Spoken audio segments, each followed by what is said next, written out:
Sveiki, draugi! Ziniet, es diezgan skeptiski skatījos uz šo izstrādājumu epsorīnu.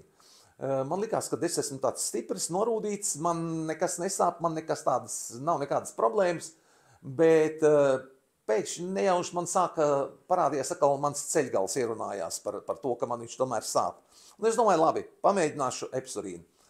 Un jau pēc pirmās lietošanas reizes mans ceļgals sāk man likt mierā.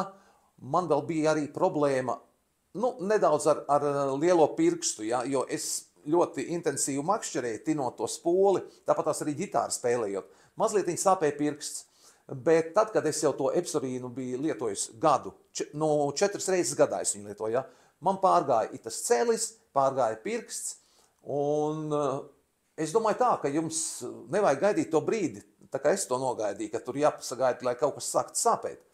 Lietojiet epsorīnu, un jūs paši redzēsiet, kā jums palielināsies, kā var teikt, imunitāte, jums paliks cits pavisam garastāvoklis, ja jūs būsiet možāki, enerģiskāki, bet, ko es jums šeit daudz stāstīšu? Es domāju, ka vislabākais ir pamēģiniet epsorīnu.